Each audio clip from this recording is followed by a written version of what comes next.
Good evening, friends. Welcome back to our media menu organized by Signis India.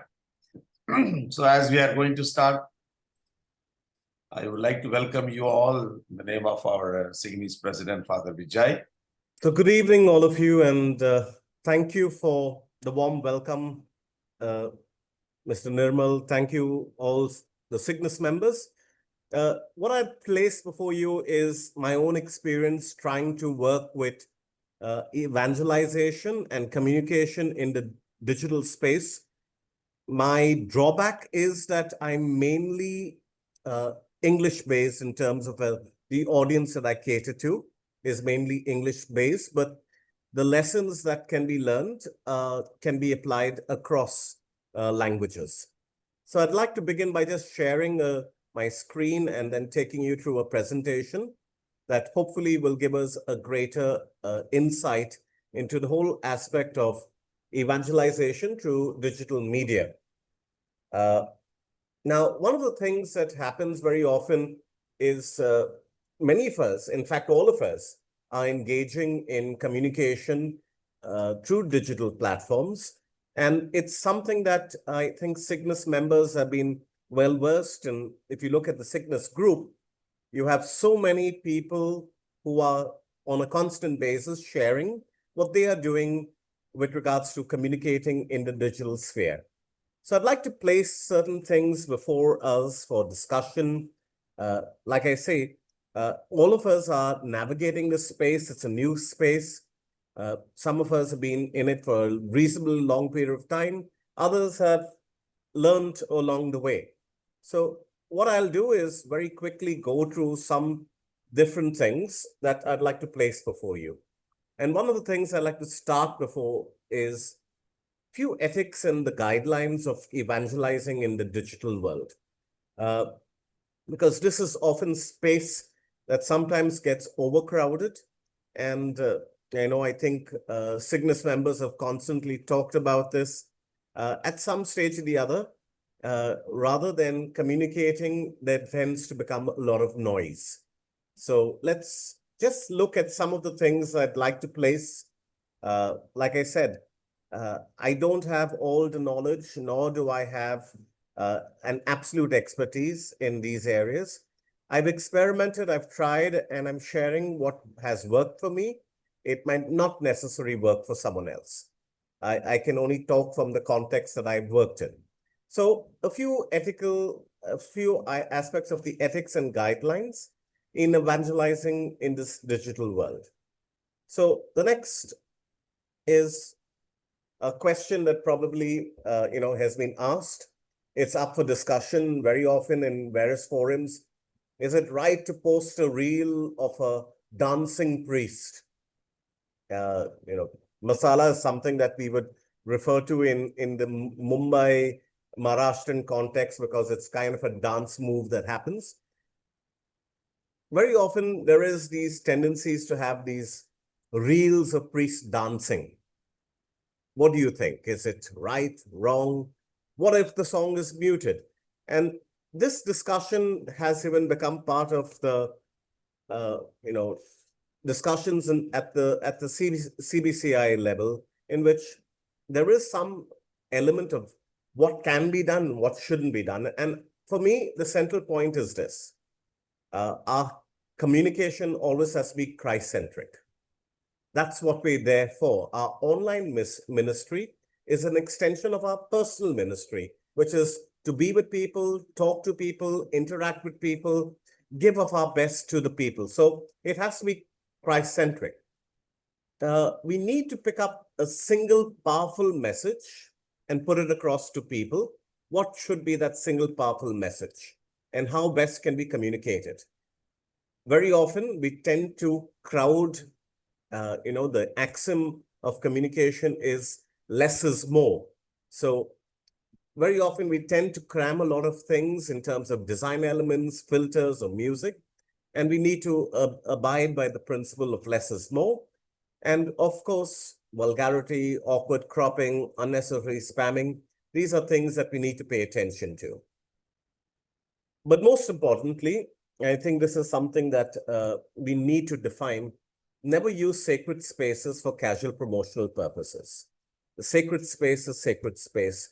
The places of our church, if we want our young people to respect and understand and be in the presence of God, then we need to maintain the sacredness of our spaces. And this will enable us to be persons that constantly give of ourselves. Most importantly, it's never about the person, but it's always about the message. Pope Francis has talked about the whole aspect of wanting to be digital influencers online. And I think the only thing that we need to be focusing on is how best can we communicate Christ and what Christ has done for us in our life. That being said, one of the constant things that is there is, does it mean that we cannot have light-hearted content?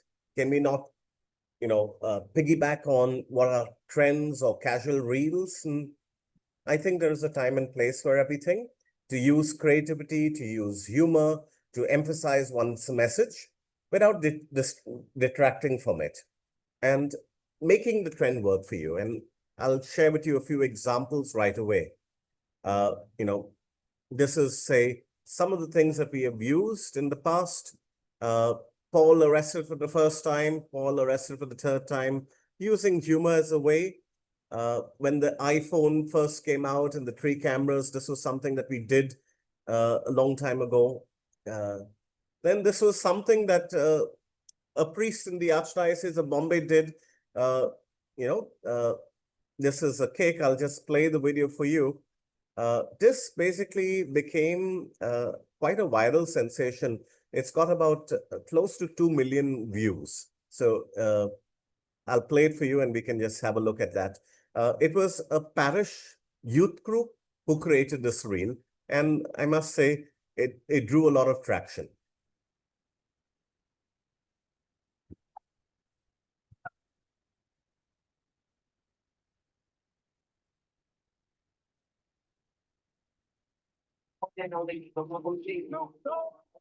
So that was just a small little thing of what it was, and it made quite an impact. And that's something that I thought was important. It was less than 20 seconds. And like I said, it's on Instagram. It had close to about 2 million views. The next is, of course, taking, like I said, you have to take popular trends and piggyback on it. This was what we came out with as a tweet when Facebook became Meta. And this is our pun on Meta. Now, going forward, the question is always being ethical. Who owns these images? Understanding Creative Commons, being very selective in the use of AI. So you have the Last Supper, Da Vinci's Last Supper, that was a great drawing. You have the one with Jesus as an AI generated image. The other one is a painting of a person done with watercolors. So important in many ways to ensure that we give credit to the persons who own these images. And if we're using AI generated content, then we need to communicate that we're doing just that. Going forward, we need to be careful of copyrights, because very often we tend to use lots of matter without giving due credit. There are plenty of websites that provide free graphics, and they also, we need to credit the sources of the artist, the musician's name, the source from where the image was taken, or the video or the music in our content. And finally, if you're using someone else's work, we need to ask permission. Engaging with professionals and young artists that enable us to have this communications. We have communities, and we have a lot of collaborations with young artists who tend to put in a lot of things. Even if we republish certain content, it amounts to plagiarism, even if it's just meant to be done for a few views. Now, going forward, Pope Francis, in his message on World Communication Day, talked about artificial intelligence. But the idea is we cannot take artificial intelligence by itself. Human intelligence has to walk side by side. it can assist, it can help, but it is never meant to replace the human person. Now, the guidelines that are followed for artificial intelligence, this is part of the ethics of it, is it should not replace the human intellect in evangelization. Avoid AI-generated images, videos, or deepfakes. Recently, Pope Leo had to talk about it when there were quite a lot of videos about his early childhood, very often misleading, not accurate in many ways. Okay. And then whenever AI is used, we need to include the caption generated with AI, because that would be the ethical thing to do. Now, just a question. From these three facts, so-called facts, which one is a falsehood? Now, technically, it's fact 3, because while Pope Leo has a degree in mathematics, there was never any mention of his desire to work with NASA. The first one, yes, that's absolutely true. Pope Francis, now Pope Leo. The second fact was Cardinal Tagle has shared anecdotes where he shared candy with Pope Leo during the conclave, but that was anecdotal, nothing confirmed. The third fact, of course, was Pope Leo, who has a degree in mathematics, absolutely true, but that he desired to work for NASA before joining the seminary, that is an added component that has absolutely no factual accuracy. So we need to ask the questions. Very often, we tend to want to be first rather than be right. Just because it happens in print or appears online doesn't make it true. We've always talked about it at all Signis-related events, wanting to be accurate in this. So triple check sources, make sure that we have got it right, because very often we find things online which are not necessarily Catholic-centric content, and we need to be very clear about that. We need to engage in respectful discussion rather than and avoid polarizing statements. And these are things that we're called to do on a regular basis. And of course, avoid sensationalism or manipulative language. The rule is always to be simple, clear, concise. And finally, of course, we need to be very careful about images that we share in our pastoral endeavors. And this is more in reference to media cells and parish groups that share images. One, protect vulnerable adults, also protect minors. And sometimes, sometimes the images are shared that are not exactly respectful of people, and therefore we have to be cautious as to what we share and how we share it. Now, going forward, they're called to be accountable, to avoid private or inappropriate communications, because the account that you are taking care of, whatever community, whatever program you're operating, you're representing the church. Something that I keep telling young people as well as those engaging in communications, it's very often when you are going to communicate, you are now a public figure. And if you're a public figure, then you have to ensure that you can always represent the church and how you communicate.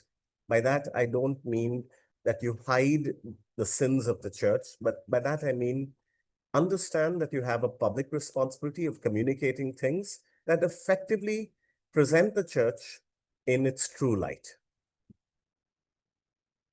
We need to be careful about, especially in this day and age, and we're living in a day and age where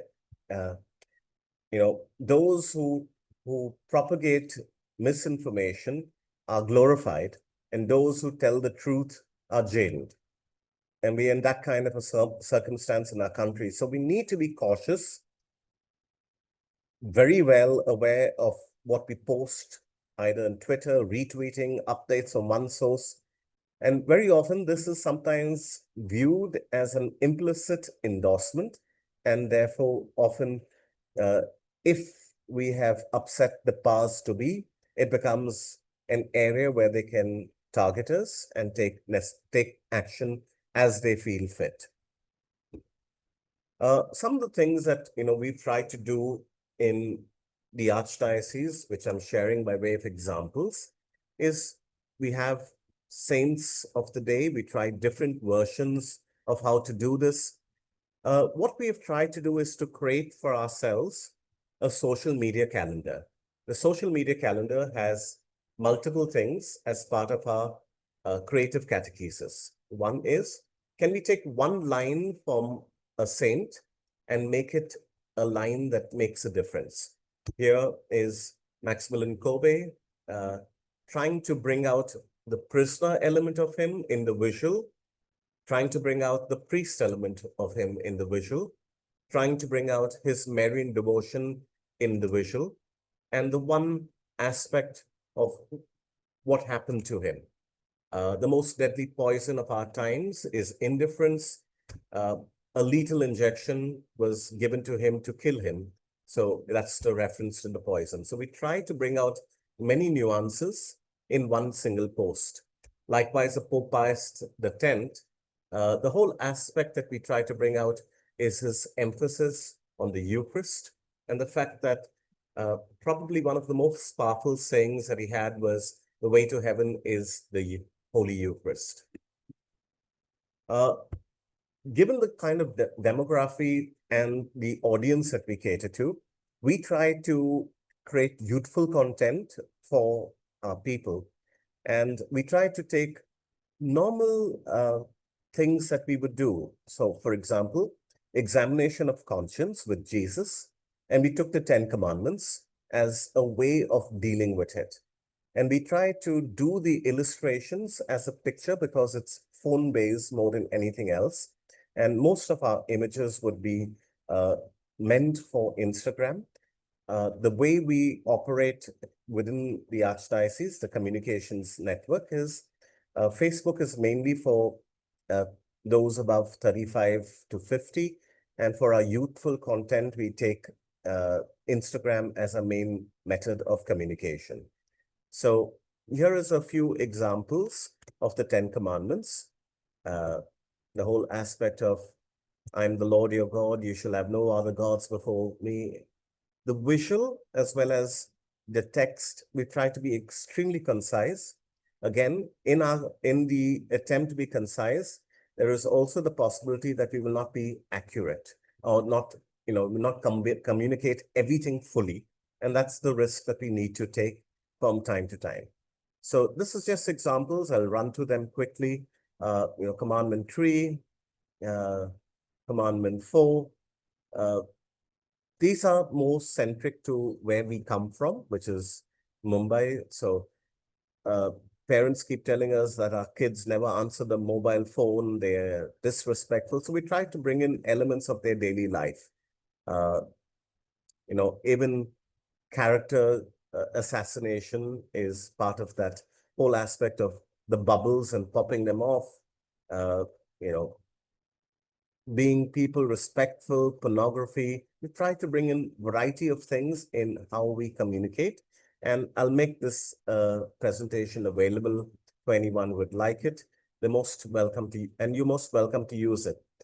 All our content is easily accessible. If you ever want open source files, we'd be happy to provide it to you, because the idea that we at the Archdiocese have is that the more we can share and it can benefit others, it is for the betterment of the faith. We don't take any kind of, while we do all the content, we have absolutely no objection to anyone using our content.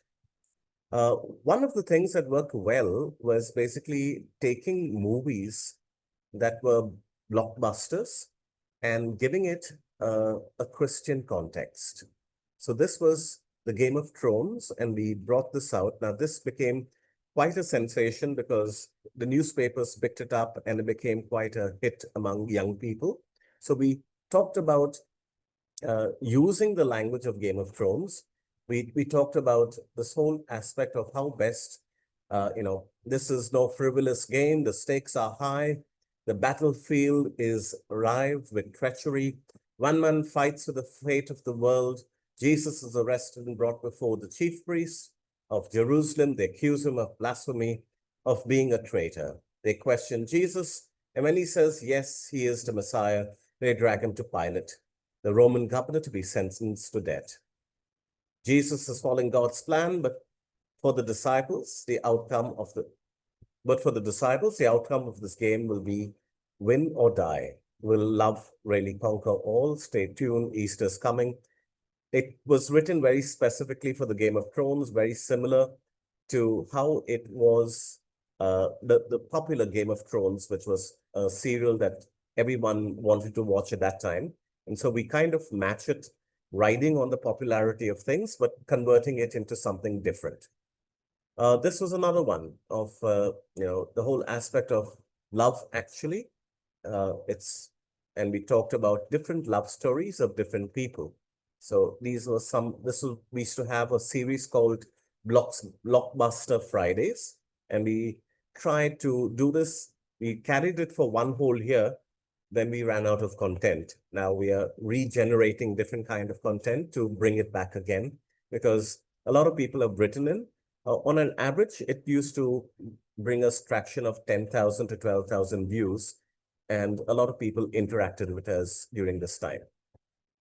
The next is, of course, Ladies Sunday, which is coming up now in Archdiocese. We're celebrating it on Sunday the 29th. So here's a small one.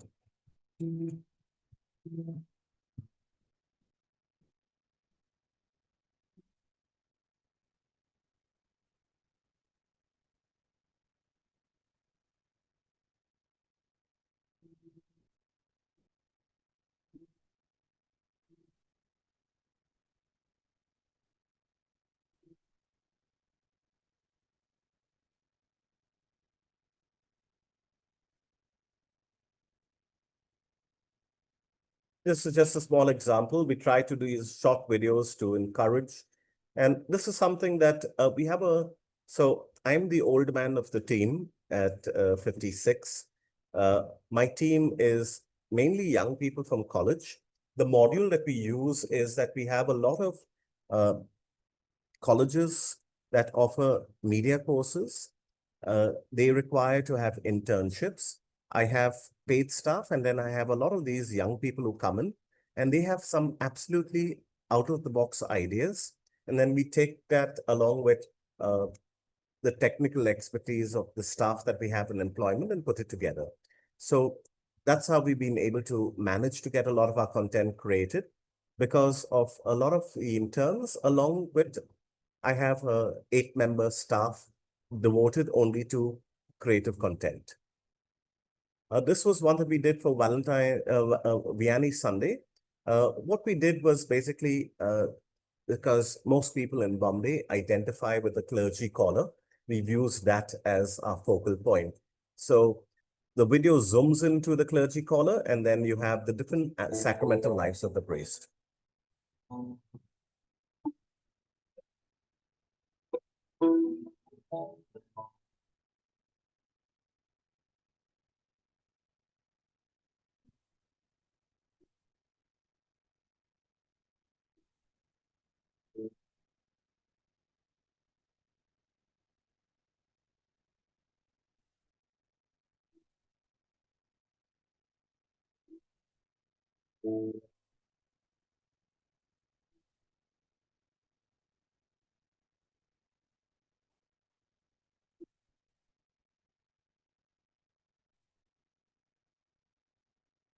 Again, this was the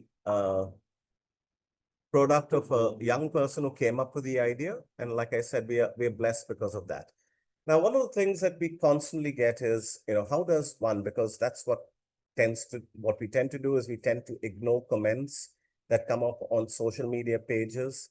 And we think that by not responding, it will all go away. So we took this as an exercise because it's actually happened. You get a comment on social media page that says the 10 a.m. choir is terrible and the church sounds like a fish market. How do you respond? Because very often when we receive some kind of feedback like this, there's a tendency to respond in anger.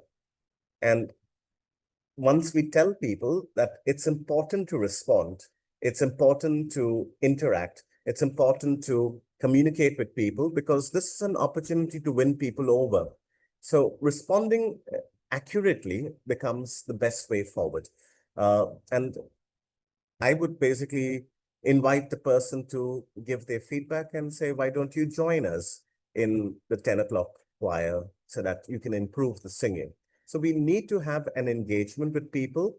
I think the greatest mistake that we do in media and communication is that we either block all comments, or we tend not to respond to people who want to say something. Yes, in every scenario, you will get certain individuals who are just absolute trolls, but that's something that we have to deal with. This is the space that we've chosen to enter, so we need to work with that also. Few more things that I'd like to place before you is it's important to use social media to get feedback. A lot of the things that we can manage in the Archdiocese is because the feedback that we receive, the accuracy of how we then respond to that, and engaging with a certain sense of humility and openness and respect enables us to preempt a lot of the problems, resolve a lot of the issues, and in many ways, bring people closer to the faith. The important thing is never respond with anger.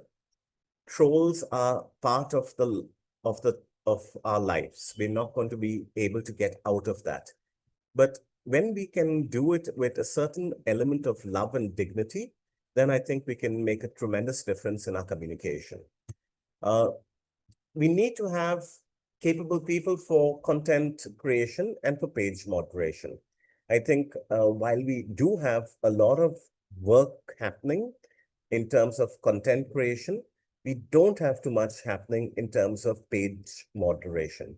The moment we have people who respond to comments either on YouTube, either on Instagram or Facebook, or all the other social media platforms, we will have a far better approach of how people will enjoy communicating with us and how they enjoy dealing with us. So these are things that I would say we need to do. And I think it works well if we do it in a right way. I think one of the biggest concerns that I have is that we don't have a maker-checker approach in our social media endeavors. There needs to be someone who does the creation, someone who verifies, and someone who then takes it forward. So this maker-checker system is extremely important in how we interact with one another. And that's something that we need to put in place for all of us.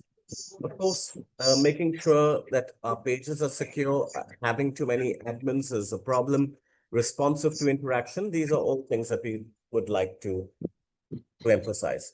Here is, we need to work on what we called campaigns. Now, this was a campaign that we did for Christmas. This was called staying on, the purpose was to stay on point. We have the Super Saver, offered valid for a lifetime, clearance 100% on a good confession, and of course, 3 for the price paid by 1. These were just creative that we put out for 3 days prior to Christmas, so that it coincided with how things were in the Archdiocese. The important thing is that social media provides us plenty of innovative ways and refreshing ways to spread the message of Christ. There is no right way or wrong way, but there is a way in which, if we have a genuine love for our faith and a genuine love for Christ, we will always communicate things in a very effective way. Today, with all the social media and technology that we have, we need to caution ourselves. Mistakes will happen, but it's an opportunity to learn. We need to keep growing, continuously find ways to improve, become better in our ability to communicate. And at the end of the day, we need to be strategic about our communication. I think the greatest problem that we have is that we don't have a communication strategy for the works that we're doing. By that, I mean, what is the purpose of why we're engaging in digital communication? Why are we speaking the way we're speaking? What is it that we hope to achieve? And what is the key messaging that we need to constantly have in all our communications? And that's something that we need to have further thought on, something that I'm sure all of us can work even better in that area. One of the things that we have done for the Archdiocese of Bombay is we've created what we call a communication strategy as to what is the so-called buckets that we have. A bucket is verticals, and what are the verticals that we as a church get attacked on? So what kind of answers should we have for these verticals? How can we create a 360-degree approach to communicate effectively to people so that the right message is given and the right message is received? So we try to do it through various ways. Social media has been probably the most effective, and we try to do multiple competitions with youth because so currently, because we are in the Jubilee year, and communicating hope is the theme that we're focusing on. We've created a reel making competition for youth and a short film making competition with prizes that go up to about 5 lakhs as part of the endeavor. The purpose of that, and basically the 5 lakhs is coming from people who have volunteered to make those contributions. I know not everyone has access to this kind of finances, but I think some way or the other, we can assist people in this whole digital content. So our purpose, of course, as communicated for the 59th World Communication Day, is to be a witness and promoters of non-aggressive communication to help spread a culture of care, build bridges, and break down visible and invisible barriers of the present time. To tell stories steeped in hope, to be concerned about our common destiny, and to write together the history of the future. I think this quote of Pope Francis summarizes the true nature and the purpose of engaging in communication, engaging in digital catechesis, and engaging in creative catechesis. I'd be happy to answer any queries or questions because I was told about a 35-minute to 40-minute presentation, and then we could have an interaction. Like I said, I am not the bastion of all knowledge. I'm sure there are many well-versed persons who have tremendous amount of inputs and insights would be there to guide and inspire us. And I can see many stalwarts of communication out here in our midst. So like I said, this is what we've tried to do. Some of it has worked extremely effectively. Some of it has been a struggle. We have had moments of absolute success and we've had absolute miserable failures. So I place that before you. And for those of you who have a query or a question, I'm not sure how this is going to be moderated, but I'd be happy to answer. Thank you, Father Nigel. And I would like to invite our friends there online. So we had a wonderful presentation from Father Nigel. So you can unmute your mic and you can ask your doubts or any clarification. Father Nigel is ready to answer and explain your doubts. The floor is for, I invite all our friends to participate in this wonderful occasion. Yeah, thank you. Okay, Father, can I have, I'm Nirmal here from Bangalore. Right. Father, we have a children's mass in our parish every Sunday. Right. And following the children's mass, children go for catechism of different categories, you know, pre-primary, primary, and so on.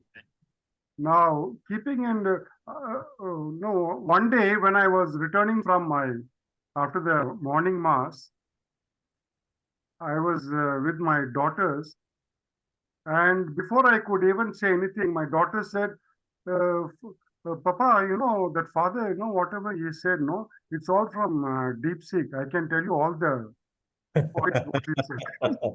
So they are so advanced in this situation, Father Nigel. Can we use media or online during the mass, either for gospel readings or for the sermons? And how much can we go? There's any limit, or how do we go? This is a challenge, definitely. Before the priest can say something, the children knows about it. So how do we face this challenge as elders, as priests, and as leaders? Sure. So there are two portions to it. The first is, of course, understanding the context of the Eucharist.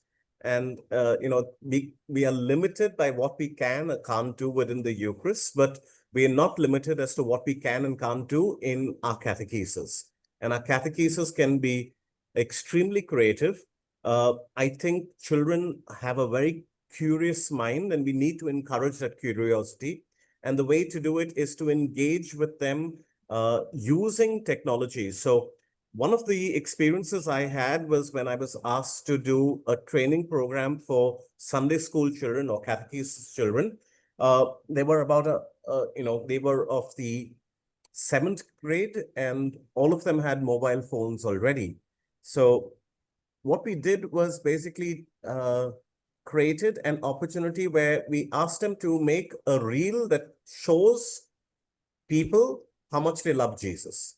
And they had absolutely incredible reels that, because of how they operate, so quick they were in doing it. So I think we need to merge our technology along with the faith, give them an opportunity to express themselves. And I think merging these things together, giving them inputs and letting them use what they are so accustomed to, because a person like me is a digital migrant. Your children will most likely be digital natives. And for them to use technology is so easy. And I'm sure the church will benefit from their insights. Yeah. Anyone has, someone has something to say? Please go ahead. Yeah.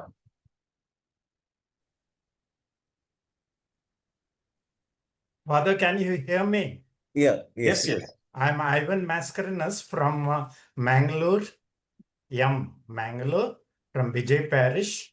We have got the Sunday Catechism from morning 8:15 to 9:15, and many children, they participate. And soon after the Sunday Catechism, we have got the Mass, that is purely for the children who have participated in the Sunday Catechism. Plus, during the Mass, we are asking the children to open the Bible.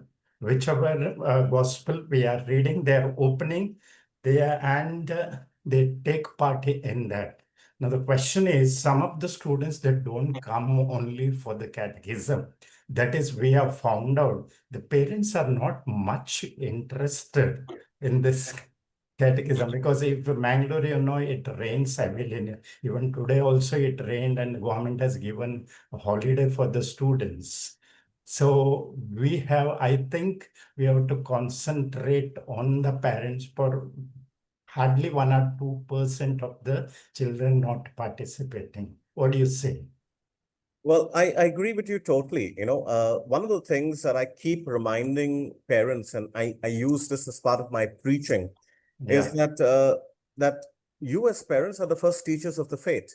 And Yes. it's not the priest or the religious who are meant to teach the faith. The starting point is the family and the parents.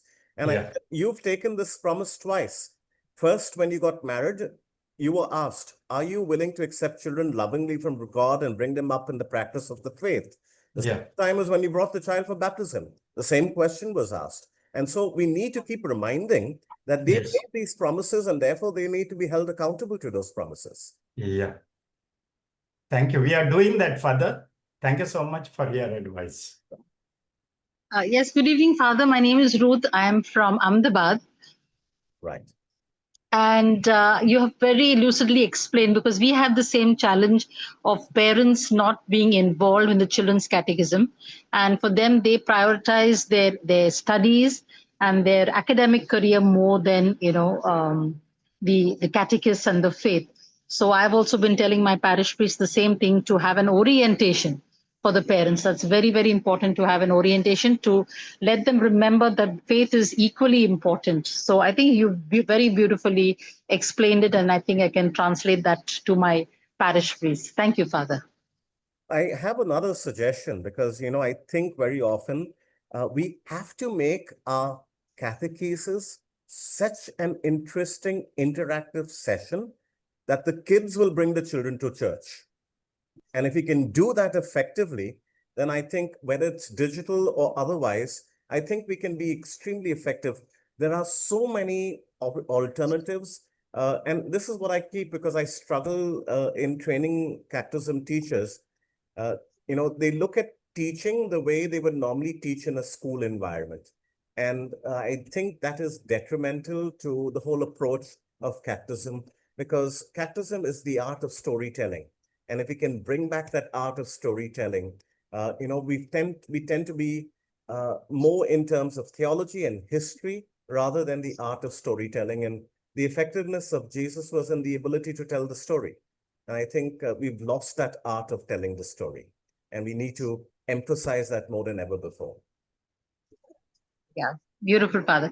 And I, Father, also have a suggestion. Can we also have a sort of like this? You have this online, pan India. Can we have, with all the catechists, so that, we can have different viewpoints, fresher thoughts, fresher ideas, and even what you have suggested is beautiful.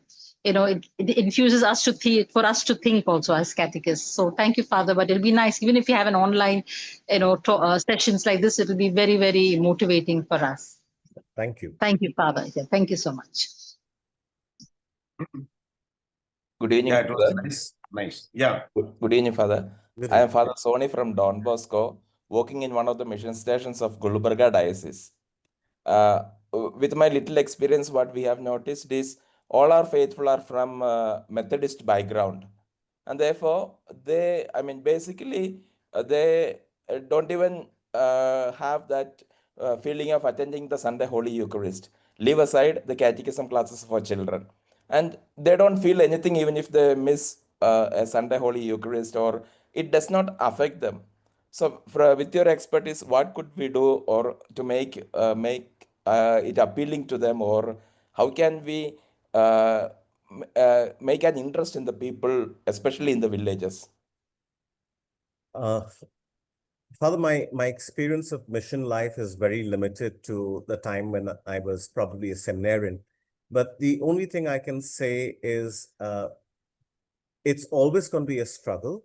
But I think I'm not saying this in any negative way, but I think the starting point is always how I have experienced my faith, and I live that conviction of faith, because each of us are the greatest witness of the faith that we hold and the faith that we celebrate. And the way we can take it forward to people is through our own witness. Will people, live and get convinced of that faith? I think God can do his own miracles in different ways. Many of you might be aware of the origins of that song, I Have Decided to Follow Jesus, which was comes from an Indian folk song in terms of how a particular tribe got converted because of the values of one particular family. And I think that's something that how we communicate and live and witness is probably the greatest catechesis that can ever be given, because telling them and witnessing to the faith both go hand in hand. So I understand the challenges, especially when it's from multiple religious backgrounds. It's always going to be a struggle. I have no definitive answer for that. The only answer is, we need to ask for God's intervention and direction. As Father Nigel said, today the kids are very much digital oriented, and they are very much easily attracted towards this kind of digital presentation, and in a creative way of telling the catechetical stories to our kids, and they are really interested. in 2005, when I was studying there in Rome, I used to go to Milan for Easter and Christmas ministry.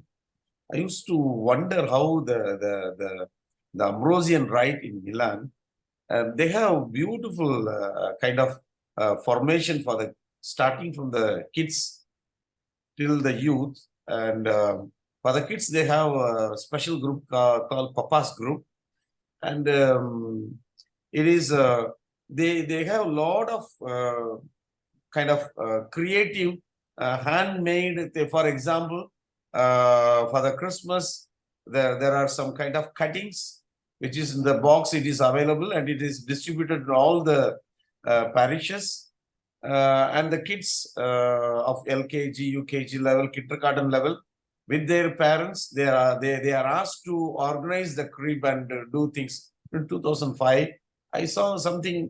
Of course, it is something expensive, but still the church is ready to spend money to educate the kids in such a way so that they can understand the ambience where the Christ, and they have been given kind of a tutorial, kind of understanding about the crib and everything. It was something very creative. In those days, I saw there.